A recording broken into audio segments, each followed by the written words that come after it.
మాట్లాడుతున్నారు.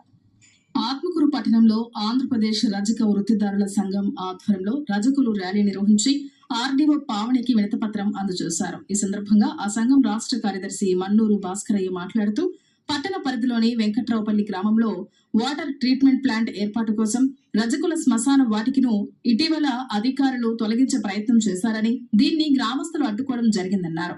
రజకుల శ్మశాన వాటికను కాపాడాలని ఆర్డీఓను కోరారు. ఈ కార్యక్రమంలో జిల్లా అధ్యక్షులు నేరల శ్రీనివాసులు, స్థానిక నాయకులు కరాటే విజయ్, అంకి పుల్లయ్య, గ్రామస్తులు పాల్గొన్నారు.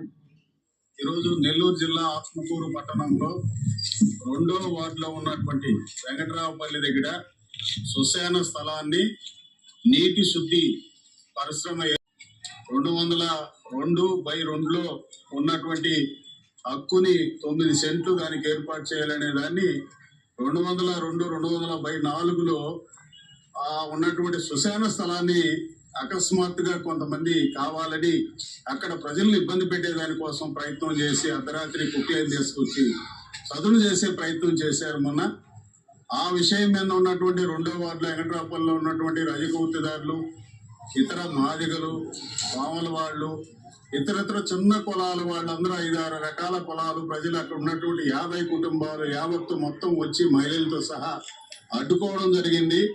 ఇది న్యాయం కాదు, మా శ్మశాన స్థలం మాకే ఉండించాలి. సుమారు 70 సంవత్సరాల నుంచి మా తాతలు, తండ్రులు అనేక మంది ఇక్కడనే బూడ్చి పెట్టుకొని ఇక్కడే మేము కార్యక్రమాలు చేసుకుంటున్నాం. ఇది ఖాళీ చేసి మీరు వేరే ప్రయత్నం చేయడానికి లేదు అని అడ్డుకోవడం జరిగింది.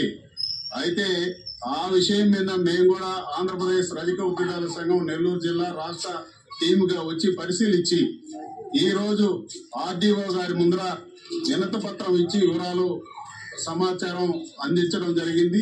ఆత్మకూరు వెంకటాచలంలో జరిగిన అన్యాయం చూడటానికి మేము వచ్చాము. ఈరోజు సోమవారం రోజు మేడం ఆర్టీఓ గారిని వచ్చాము. దాని విషయం మాట్లాడాము. మేడం గారు వచ్చి మీకు ఏం ఇబ్బంది లేదు, మీకు అన్నీ లేదు, మీ స్థలాన్ని మీకే ఇస్తామని హామీ ఇచ్చారు. దాంతో మా ఊళ్ళో అందరూ సంతోషపడి అందరూ దానికి ఉత్సాహంగా పోతున్నారు. అమరజీవి పొట్టి శ్రీరాములు